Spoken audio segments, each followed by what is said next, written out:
लक्ष्य crash course Bhojpur Bihar में आपका स्वागत है। आज रसायन शास्त्र में हम पढ़ेंगे अम्ल। जितने भी पदार्थ हम खाते हैं या तो उनके स्वाद खट्टे होंगे, कड़वे होंगे और कुछ। सिर्फ एक बात ध्यान देना है कि जो भी पदार्थ अगर हम खाते हैं तो वो पदार्थ अगर खट्टा है तो वो अम्ल है।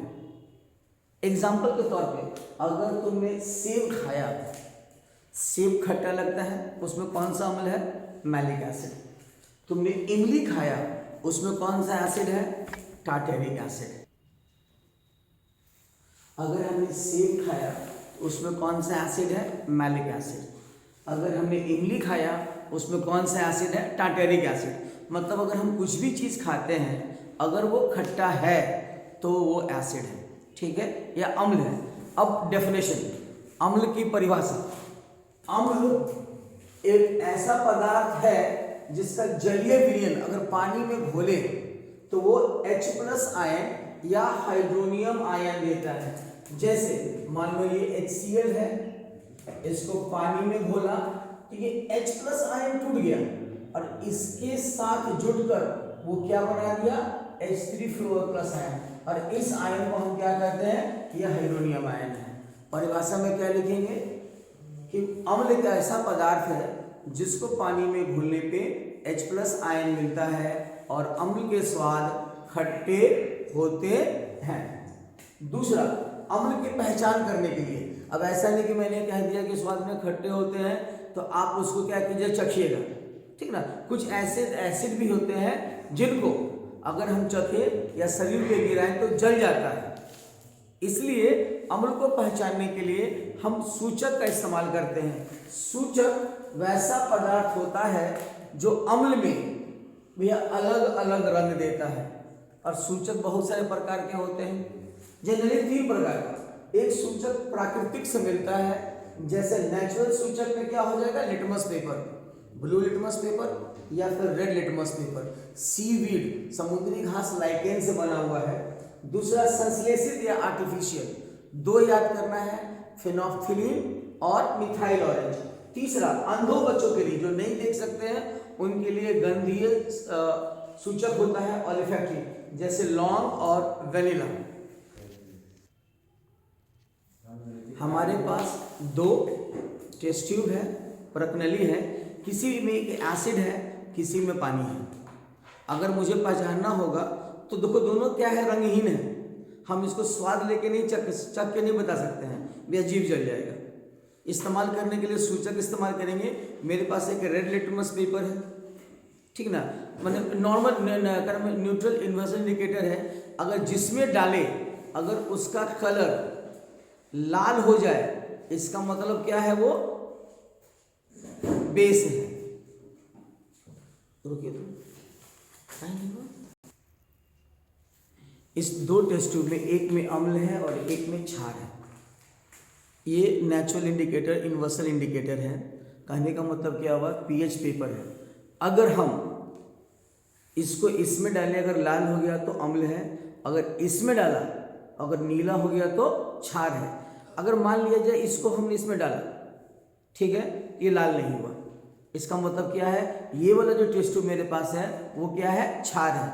हम ये जानते हैं कि जो मेरा इन्वर्सल इंडिकेटर है या पीएच पेपर है अगर वो ब्लू कलर देता हो तो वो क्षार है। अब सोचो, अब हम इसको कैसे पता करेंगे? तो कहता है कि अगर एक बार ब्लू हो गया तो इसी लिटमस पेपर से हम अम्ल की भी पता कर सकते हैं। थोड़ी देर ज़्यादा डालना पड़ेगा तो ये धीरे धीरे क्या हो जाएगा? ये लाल हो जाएगा, ठीक है। मेरे हाथ से गिर गया, देखो क्या है कि क्या है? ये अम्ल था, इसलिए ऊपर में क्या हो गया? लाल हो गया।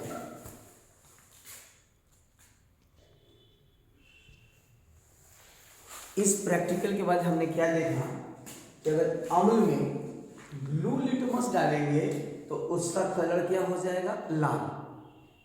दूसरा क्या देखा कि अगर अम्ल में मिथाइल ऑरेंज हमने नहीं डाल के दिखलाया, याद कीजिए, मिथाइल ऑरेंज डालेंगे तो क्या हो जाएगा? पिंक। यहां ध्यान देना है, हमने क्या पढ़ाया? अम्ल में हमेशा कलर लाल होता है। ये एक जो संश्लेषित है फेनोल्फथालीन, ये हमेशा धोखा देता है। एक्चुअली है क्या कि ये अम्ल में रंगहीन रहता है और क्षार में गुलाबी हो जाता है। इस बात को ध्यान रखिएगा, फिनोल्फ्थालीन हमेशा अम्ल में गुलाबी देता है, अम्ल में रंगहीन और क्षार में गुलाबी देता है। अब अम्ल का सबसे महत्वपूर्ण भाग, अम्ल के रासायनिक गुण। एक क्वेश्चन क्या है कि धातु को अम्ल में डालेंगे तो क्या होगा।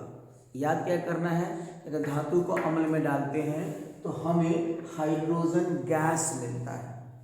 ये रंगहीन है, लेकिन पहचानेंगे कैसे। अगर हमने हाइड्रोजन को आग में जलाया तो ये जलेगा कौन से साउंड से, पॉप साउंड से। ये परीक्षा में क्वेश्चन आता है, एक ऐसा गैस जो पॉप साउंड से जलता हो वो गैस हाइड्रोजन है। दूसरा, अगर हम धातु को ऑक्साइड लेंगे, जो भी धातु का ऑक्साइड है वो सब क्षार है या फिर क्या है, बेस है,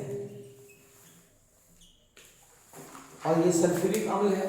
जब भी हम बेस को अम्ल के साथ अभिक्रिया करेंगे तो ये हमें क्या देगा, लवण, मतलब सॉल्ट प्लस वाटर। ऐसे अभिक्रिया को हम उदासीन अभिक्रिया भी कहते हैं।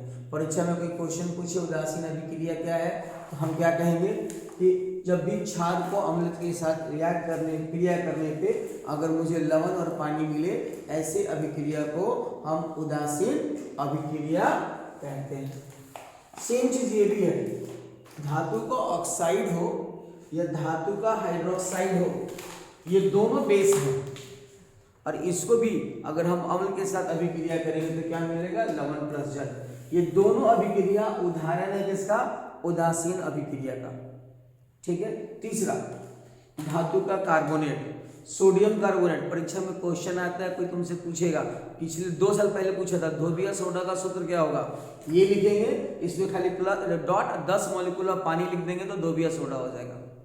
याद क्या रखना है, अगर ये कार्बोनेट है, अम्ल है, अभिक्रिया करेंगे तो कौन सा गैस देगा, तो CO3 है तो गैस क्या देगा, CO2, साथ में क्या मिलेगा, पानी। मतलब अगर रिएक्शन करना हो तो इसको हम ऐसे तोड़ देंगे, लवण क्या हो गया, NaCl, और ये जब दोनों आपस में मिलेगा ये टूट कर क्या देगा, पानी और CO2। ठीक है। धातु का कार्बोनेट हो या धातु का हाइड्रोजन कार्बोनेट, बाइकार्बोनेट हो, तो भी यहाँ HCO3 हो या CO3 हो, जब भी अम्ल से अभिक्रिया करेंगे तो एक ही गैस मिलेगा, और वो गैस क्या है, कार्बन डाइऑक्साइड। इसको पहचानने के लिए एक क्वेश्चन ये भी आता है कि ऐसी कौन सा गैस है जिसको लाइम वाटर, मतलब चूना का पानी से अभिक्रिया करेंगे तो क्या होगा, वो दूधिया हो जाएगा, क्योंकि ये क्या एसिड है, वो क्या है, बेस है, क्या करके क्या देगा, एक सॉल्ट CaCO3, ये चौक का सूत्र है, साथ में पानी मिलता है।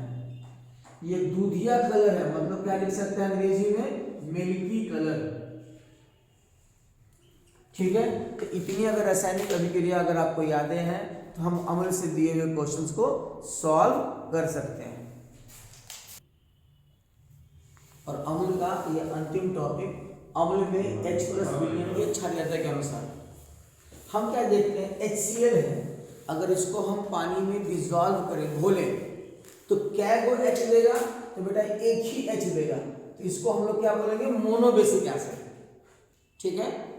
इसमें क्या है, सल्फ्यूरिक एसिड डिसॉल्व करेंगे तो कितना H मिलेगा, 2 ठो, तो डाइबेसिक एसिड। शायद ये पूछा हुआ क्वेश्चन है परीक्षा में, सल्फ्यूरिक एसिड कौन सा मतलब एसिड है, तो डाइबेसिक है, द्विबेसिक है। ये तीसरा क्या हो जाएगा, H3 फॉस्फोरिक एसिड, इसमें 3 ठो H मिला तो tribasic acid. CH3COOH acetic acid है, इथेनोइक एसिड है, तो ये क्या हो जाएगा, तो खाली H नहीं गिनना है बेटा, कहता क्या है कि पानी में घुलने पर कितना H+ आयन देगा उसी हिसाब से लिखते हैं। इसमें जो है ये वाला H नहीं टूटता है, ठीक है, सिर्फ ये वाला H टूटेगा, इसने एक ही H लिया, ये और ये दोनों एक ही चीज है, मोनोबेसिक एसिड। ठीक है। जो हाइड्रोजन ऑक्सीजन से जुटा हुआ है वही डिसोसिएट करेगा, वही टूटेगा, इसलिए 4 हाइड्रोजन होने के बावजूद भी टेट्राबेसिक नहीं है, मोनोबेसिक है, क्योंकि इसका जलीय विलयन में एक ठो H+ आयन मिलता है।